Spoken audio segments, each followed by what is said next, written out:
विश्वनाथ भगवान की, पुष्कर राज भगवान की, पवरेश्वर महादेव की। हर हर महादेव, हर हर महादेव, हर हर महादेव हर। काशी विश्वनाथ गोवर्धन त्रिकालदर्शी कैलाशी अविनाशी भगवान शिव, जिनकी पुनीत पावन शिव महापुराण की कथा संपूर्ण विश्व के कल्याण हेतु बाबा देवादिदेव महादेव की कृपा से श्रवण करने का सौभाग्य आप और हमको प्राप्त हुआ है। उनको दूर रखवाओ तो खुले। भगवान देवादिदेव महादेव, भगवान भगवान शिव की कृपा से पुष्कर राज्य की पावन तीर्थ भूमि, जहाँ पर बैठकर आप और हमको शिव महापुराण की कथा श्रवण करने का सौभाग्य प्राप्त हुआ है। शिव की कृपा से, श्री ब्रह्मदेव की कृपा से कथा के मुख्य यजमान श्री कैलाश जी खंडेलवाल, श्रीमती चंद्रकांता जी खंडेलवाल, श्री अमित कुमार जी गुप्ता, श्रीमती कीर्ति मनोरिया, श्री राकेश जी खंडेलवाल, श्रीमती मोनिका जी खंडेलवाल इस पावन शिव महापुराण कथा के मुख्य यजमान का पद ग्रहण कर अपने जीवन को सार्थकता प्रदान करी है। अपने जीवन को एक सुख प्रदान करा है। बड़े सौभाग्यशाली हैं आप और हम सभी आस्था चैनल के जितने श्रोता भाई बहन हैं, जितने भी फेसबुक यूट्यूब पर कथा श्रवण करने वाले हैं और जितने इस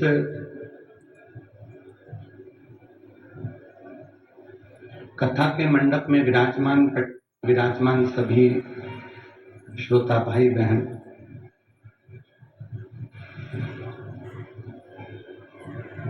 कभी कभी जीवन में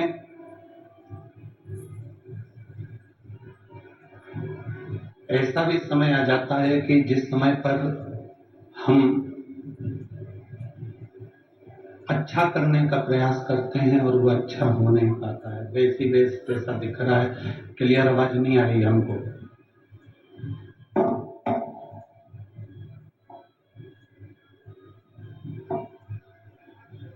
और शिव महापुराण की कथा कहती है, भगवान शंकर का चरित्र कहता है। ये वक्त चल रहा सब है।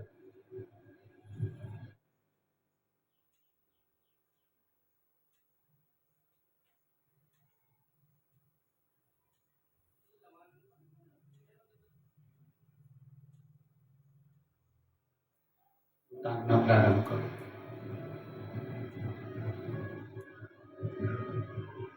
जो मंत्र शिव महापुराण के जो मूल मंत्र हैं, पंचाक्षर नमः शिवाय, षडाक्षर ओम नमः शिवाय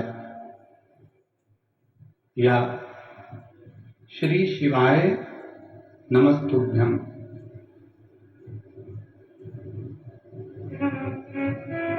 ऐसे मंत्रों का स्मरण हम अपने मुख से करना प्रारंभ कर दें, हम अपनी वाणी से करना प्रारंभ कर दें।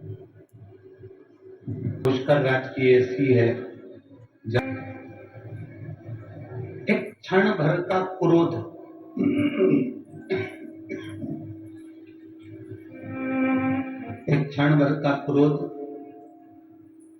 माता सरस्वती को आया और भैरव ने अपनी भैरवी का स्मरण कराया, तो वही सरस्वती सावित्री बनकर प्रकट हो जाती है और सावित्री बनकर ब्रह्मा जी को श्रापित कर देती है। एक बात अपनी जिंदगी में उतार कर रखना कि जिससे तुमने विवाह करा है, जिसके साथ तुम्हारी शादी हुई है, जिसके साथ में तुम्हारा मंगल विवाह हुआ है, जिसके साथ तुम्हारी शादी हुई है, पाणी ग्रहण संस्कार हुआ है, विवाह हुआ है, वो प्रयास करती है कि कभी अपशब्द ना बोले।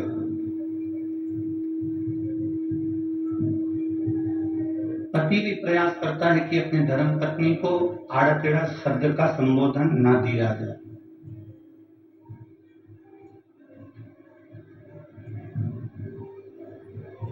कोई ऐसा शब्द ना बोला जाए जिससे पति की वाणी का बुरा पत्नी को लगे या पत्नी की वाणी का बुरा पति को लगे। ऐसा कोई शब्द, ऐसा कोई संबोधन, ऐसी कोई वाणी पत्नी भी नहीं बोलना चाहती और पति भी नहीं बोलना चाहता। हमने एक बात पहले की कथा में कही है, अगर आपके स्मरण में होगी तो आप लोगों ने अगर सुना होगा, अगर आस्था चैनल पर आप कथा सुनते होगे तो आपके स्मरण में होगा। हमने पहले भी कथा में कहा, ना पति बुरा होता है, ना पत्नी बुरी होती है, ना सास बुरी होती है, ना बहू बुरी होती है, ना भाई बुरा होता है, ना देवरानी बुरी होती है, ना जेठ बुरा होता है, ना जेठानी बुरी होती है, ना हम बुरे होते हैं, ना हमारा रिश्तेदार बुरा होता है। एक समय ऐसा हो जाता है जो हर एक व्यक्ति से बुराई उत्पन्न करा देता है। उस समय को हमें टाल देना है।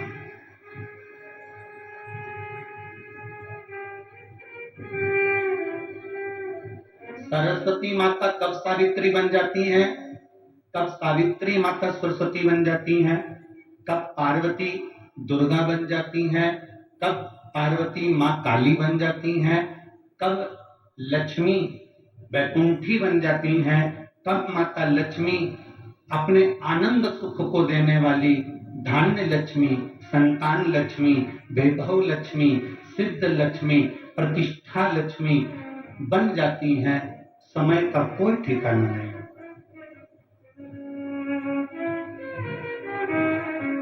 व्यक्ति बुरा नहीं है।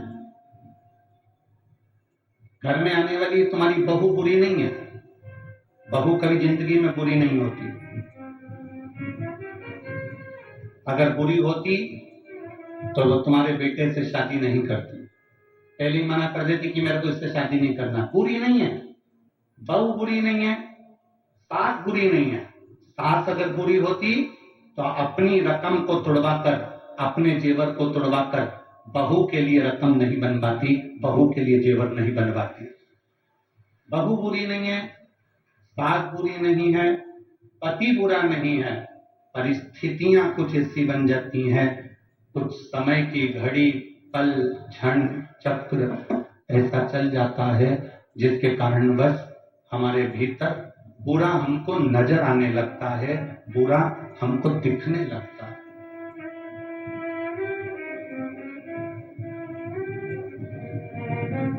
और जब हमको बुरा दिखने लगता है, जब हमको बुरा नजर आने लगता है, जब हमको बुरा सम्मुख में नजर आने लगता है, तो फिर हमारे यहाँ पर हमें अच्छा उसका बिल्कुल नजर ही नहीं आता।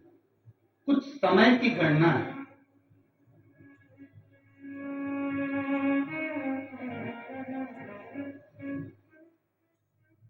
हम कर्म कर कर भूल जाते हैं, पर हमें भान नहीं हो पाता कि हमने कर्म कौन सा करा। एक प्रसंग आपने सुना होगा, एक प्रसंग अपनी जिंदगी में उतारा होगा। भगवान कृष्ण कारागार में माता देवकी और वसुदेव को छुड़ाने के लिए गए, तब भगवान कृष्ण की जो उम्र थी वो 14 वर्ष की थी। कितने वर्ष के हैं? जम के बोलो जरा। 14 वर्ष।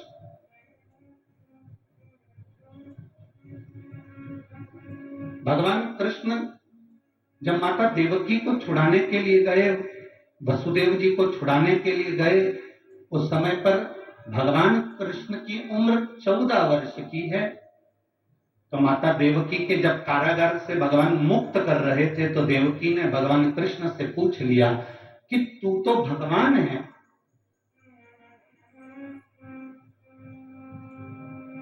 तू नारायण है, तू कृष्ण है,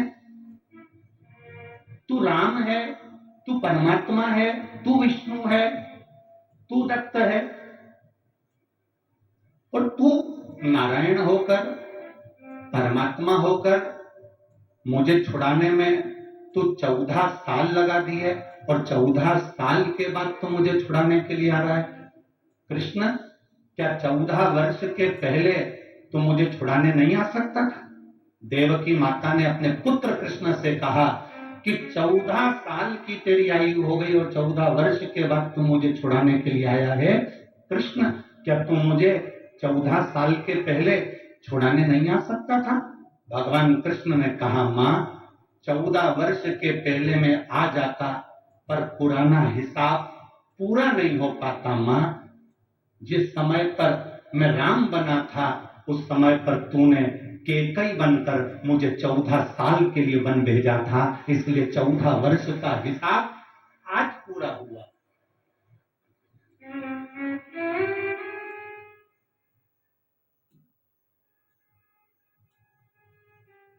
14 वर्ष का हिसाब आज पूरा हुआ है। तूने मुझे 14 वर्ष के लिए वन करा था, वन भेजा था। 14 वर्ष मुझे वन में रहना पड़ा तो 14 साल तुमको कैद में रहना पड़ा। ये हिसाब है मनुष्य जीवन का। देवकी ने कहा, अगर मैं केकई थी तो यशोदा कौन है? भगवान कृष्ण कहते हैं, वो यशोदा राम अवतार में जो मेरी मां कौशल्या थी, जो 14 साल मेरा इंतजार करी थी, वो यशोदा मेरी मां कौशल्या। तूने मुझे 14 वर्ष के लिए वन भेजा तो 14 साल तुम्हें कैद में रहना पड़ा।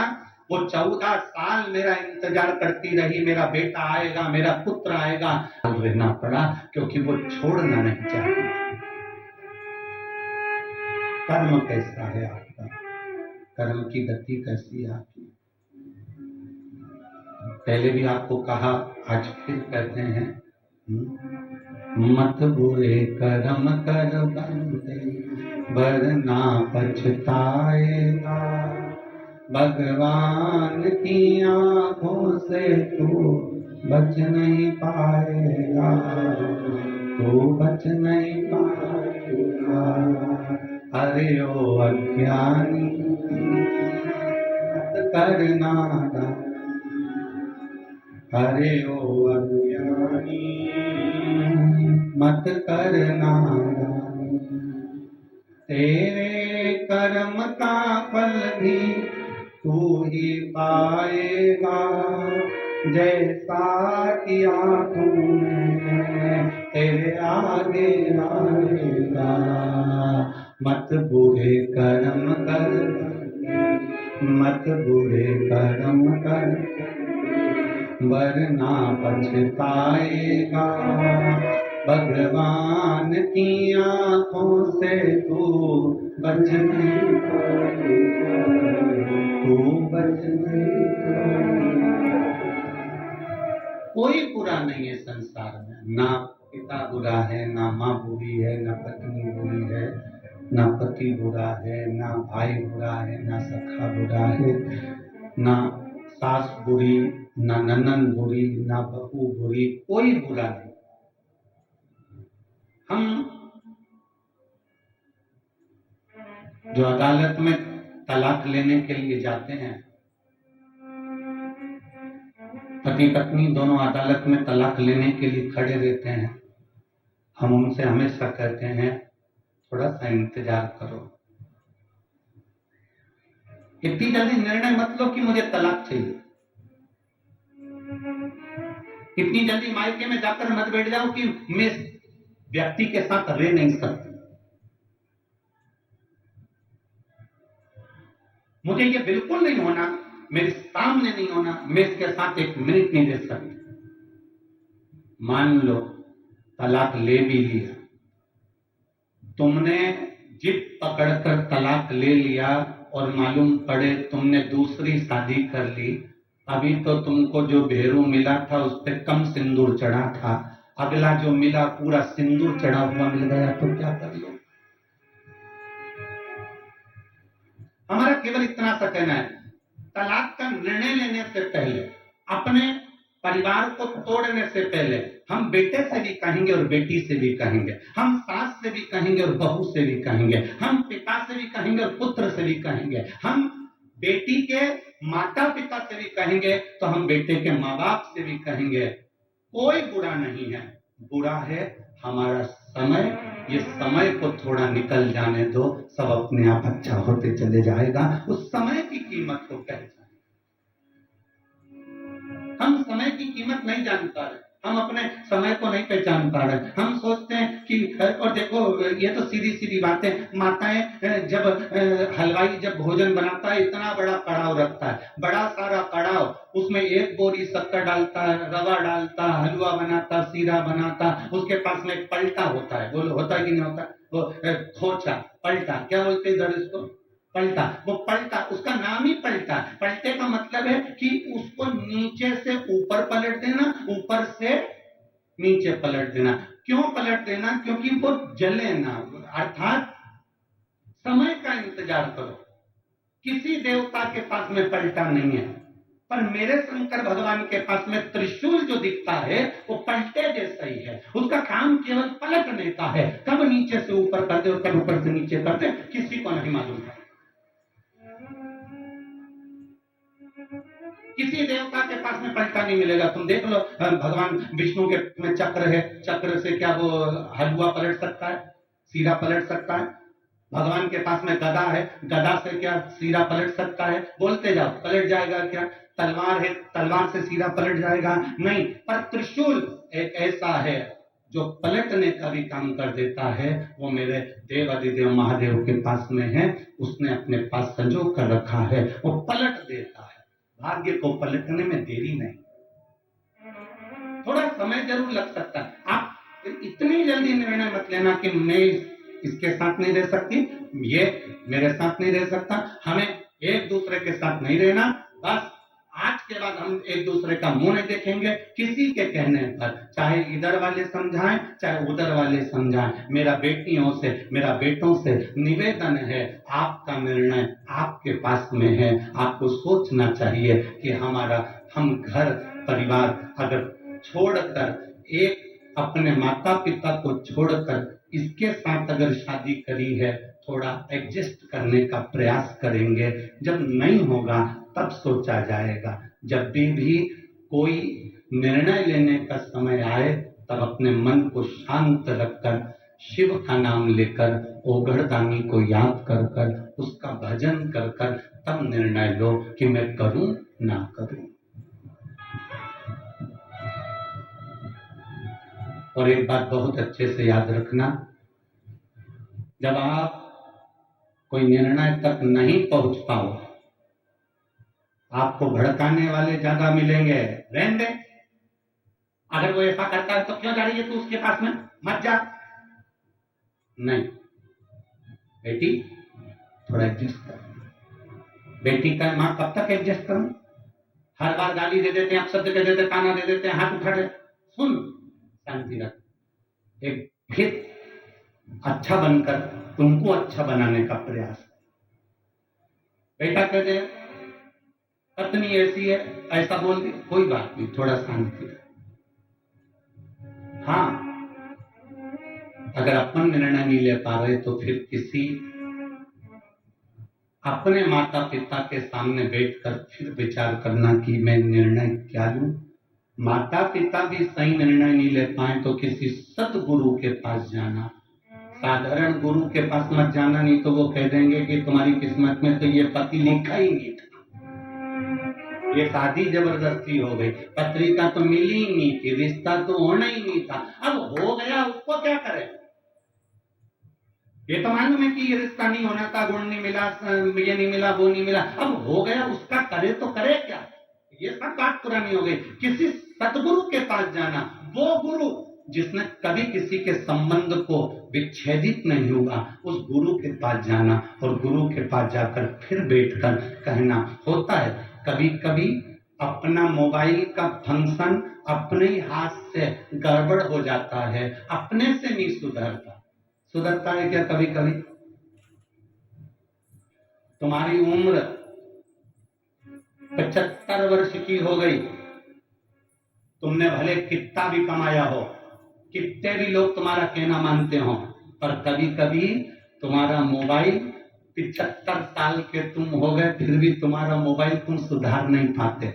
तो क्या कहते हो, 15 साल का पोता, उसको आवाज लगाओगे, ए भानु इधर आ। हाँ दादाजी। अरे हमारा मोबाइल में ना जाने क्या हो गया, देख तो जरा। और भानु ने 15 साल का छोरा ने हाथ में मोबाइल लिया, कर पुरा के दादाजी के दिया, दादाजी चालू हो गया। दादाजी ने कहा मैं 75 साल का, मुझे मोबाइल सही करना नहीं आए और ये 15 साल का सही कर जाए। कभी कभी अपना मोबाइल अपने से ठीक नहीं होता। तुम ये मत सोचना कि तुम बहुत उम्र वाले हो गए, हमने कोई धूप में बाल सफेद नहीं करे, हमने कोई ऐसा नहीं करा, इतनी अकड़ में मत रहना कि कभी कभी 75 साल वाले का भी मोबाइल 15 साल का छोरा सही कर जाता है। वो स्मरण रखना। कभी कभी घर के छोटे भी अच्छा निर्णय दे जाते हैं, कभी कभी घर के बच्चे भी अच्छा निर्णय दे जाते हैं।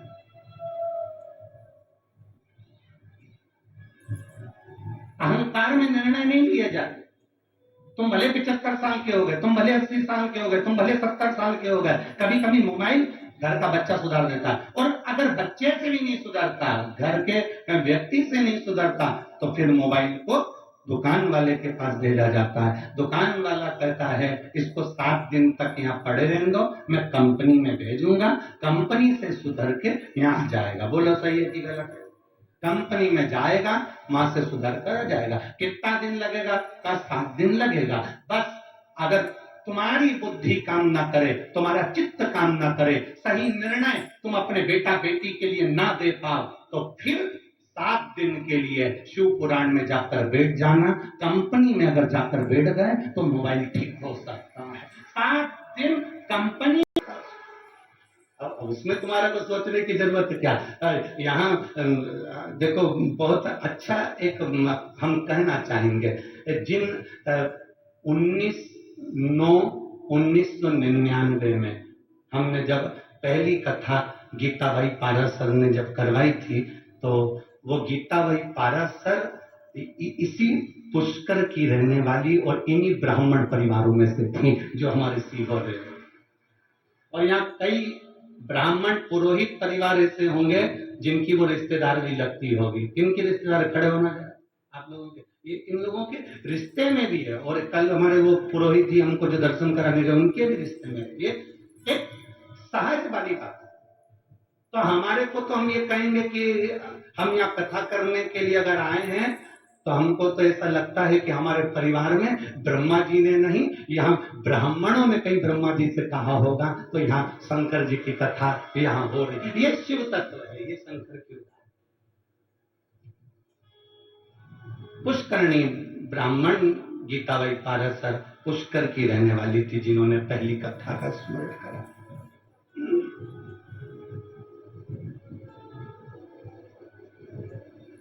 अब थोड़ा निर्णय लेने में देरी हो, थोड़ा चलेगा।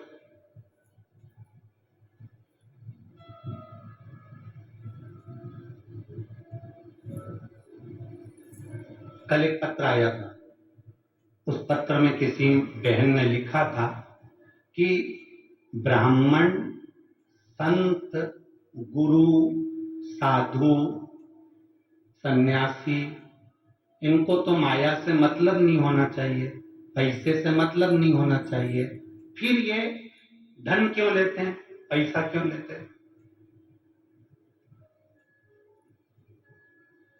अब राजस्थान वाले हैं, जरा प्रश्न थोड़ा भारी करते हैं।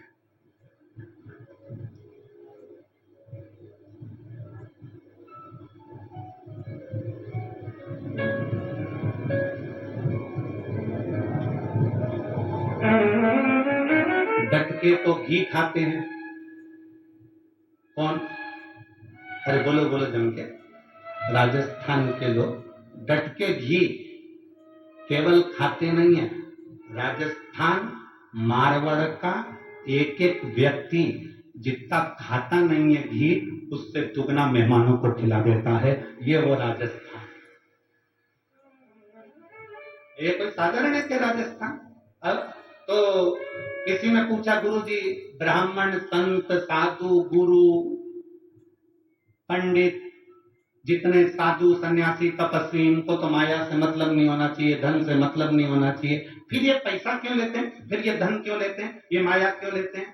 तो मेरा निवेदन केवल इतना है कि संत साधु गुरु सन्यासी ब्राह्मण ये सब तुमसे पैसा माया इसलिए लेते हैं कि माया भी रोती है कि हमारी कब काया सुधरेगी। जब साधु संत के हाथ में आती है, साधु संत उसे भंडारे भोजन में लगा देता है, तो माया की भी काया पलट जाती है। इसलिए संत ब्राह्मण साधु गुरुजन सन्यासी तपस्वी साधक उपासक ये धन तुमसे लेकर माया की काया पलटने में लगा देते।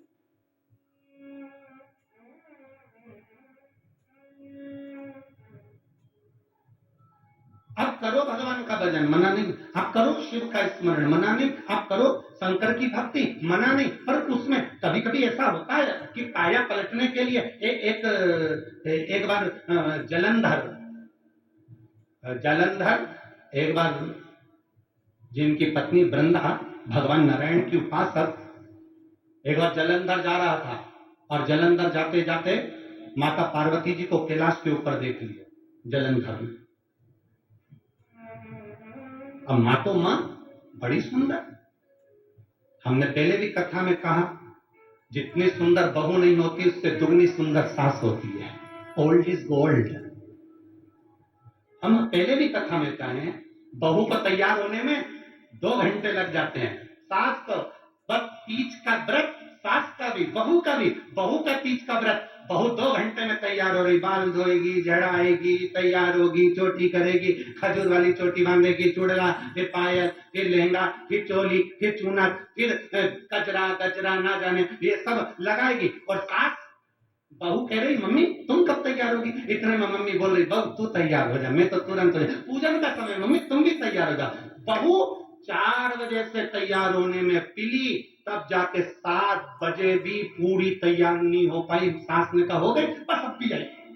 अब भी तुरंत कमरे में गई, आधा घंटा फिर निकल गया, 7:30 बज गई और सास स्नान करी, अंदर गई, 2 मिनट में चोटी करी, एक साड़ी उसने अपनी पुरानी निकाली और पटला पटली लगा के जो सास पहन के बाहर आई, इतने में तो बहू की जान जल गई। टोकरी के देखे तो सही कई सुंदर लग रही है, ऐसे सुंदर लग रहा। कारण क्या है? क्रीम की चमक 6 महीने रहती है, 4 दिन रहती है, 8 दिन रहती है, 4 साल 5 साल रहती है। पर सास जो भगवान की भक्ति में डूबी रहती है, अच्छे कर्म की चमक जिंदगी भर रहती है। उसको जरूरत नहीं है बहुत साज श्रृंगार करने की, उसको बिल्कुल जरूरत नहीं है। वो बस अपनी मस्ती में रहती है, गई अंदर। और कभी कभी तो उसको अगर लाली लगाना भी नहीं आती ना, तो उसमें से ऐसे लेके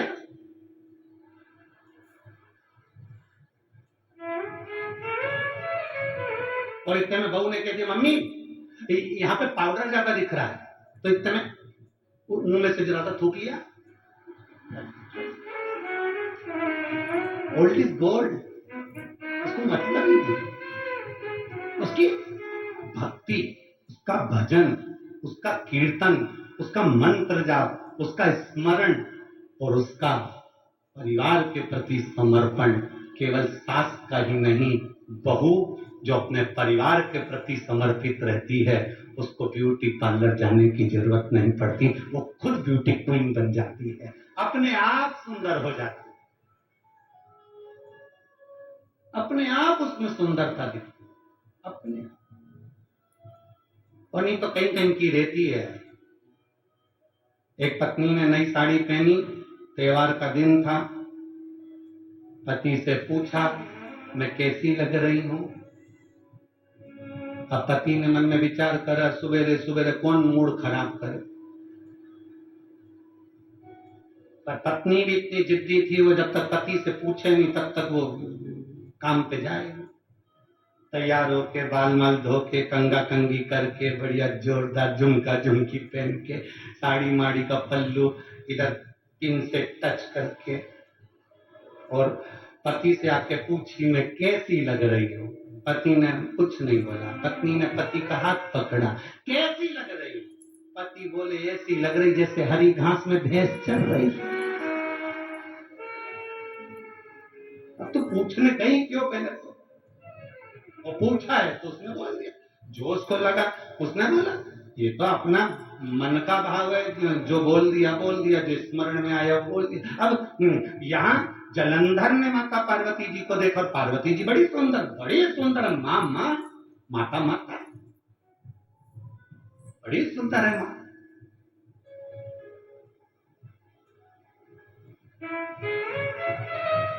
जलंधर ने देखा कि पार्वती जी बड़ी सुंदर हैं। अब जलंधर ने मन में विचार करा कि कुछ भी हो, पार्वती को मैं अपनी पत्नी बनाऊं।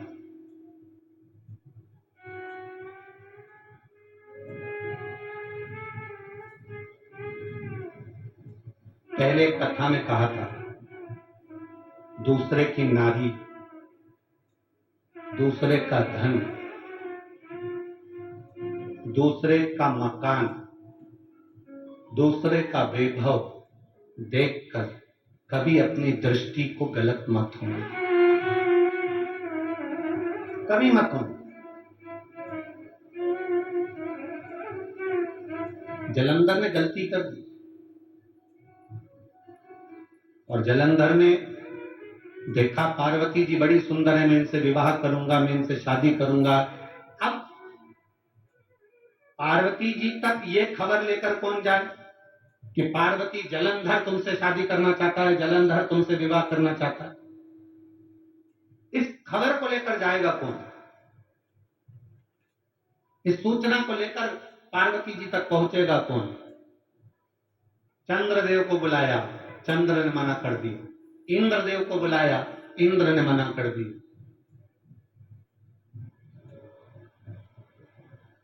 सबको बुलाया, गरुण वरुण सब आए, परंतु सबने मना कर दी। सूचना पहुंची ब्रह्मा जी के पास में। ब्रह्मा जी, भगवान ब्रह्मदेव के पास में सूचना पहुंची कि जलंधर पार्वती जी के पास में विवाह का प्रस्ताव भेज रहा है, ये अच्छी बात नहीं है। और ब्रह्मा जी ने पहुंचकर तुरंत जलंधर को समझाने का प्रयास करा। जलंधर, ये तुम्हारा निर्णय ठीक नहीं है। जलंधर, तुम किसी पर नारी पर अपनी दृष्टि दो। भगवान देवाधिदेव महादेव की धर्म पत्नी माँ जगत जननी, माँ जगत धात्री, माँ दुर्गा भवानी, माता पार्वती पर तुम अपनी दृष्टि दे रहे हो, ये ठीक नहीं है। जलंधर, ये श्रेष्ठ नहीं है। ब्रह्मा जी का काम था समझाने का, समझा रहे, पर जलंधर मानने को तो तैयार हो।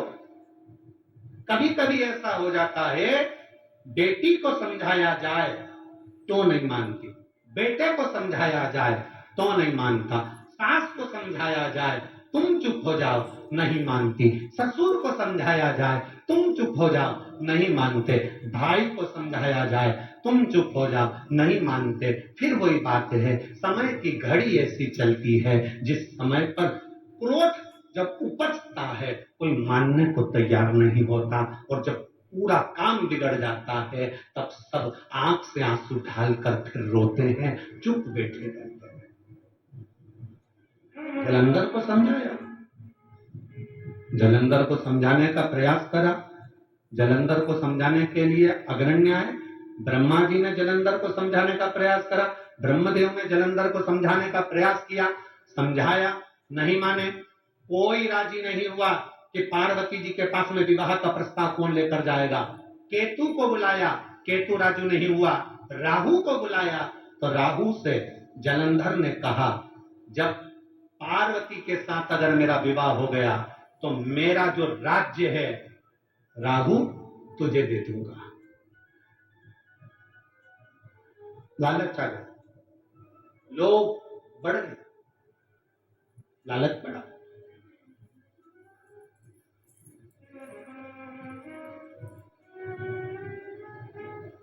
जब लोभ बढ़ता है तब व्यक्ति की जिंदगी को नष्ट कर देता है। बड़ा लोभ व्यक्ति के जीवन को नष्ट करता है। लोभ दुकान पर बैठे हो, सुबह 8 बजे से लेकर सुबह रात्रि को 9 बजे तक तुम्हारी दुकान खुली रहती है। त्योहार आया, तुमने दुकान को और लंबा समय तक खोलना प्रारंभ कर, शरीर में रोग बढ़ता चले गया, शरीर में कष्ट बढ़ता चले गया, बढ़ा लोग बढ़ा, शरीर देखा, शरीर में कष्ट आया। एक चीज पुष्कर राज की धरा पर हमको सुनने को भी मिली और देखने को भी मिली। इतनी कथा करने के लिए सारे भारत की भूमि पर, देश में, प्रदेश में, जहां जहां लोग बुलाते हैं वहां वहां जाते हैं। ये कथा होने के बाद में को अलवर राजस्थान में 1 बजे से 4 बजे तक वहां चालू हो जाएगी, अलवर की भूमि पर चालू हो जाएगी। पर एक चीज देखने को मिली पुष्कर राज में, जब परसों के दिन पानी आया, कल रात्रि को फिर पानी आया और खूब पानी गिरा, तो बड़ा सुनकर बड़ा अच्छा लगा जब भक्तों ने मैसेज करा सीहोर कुबेरेश्वर धाम पर, और कुबेरेश्वर धाम से आशीष जी के पास में मैसेज आया कि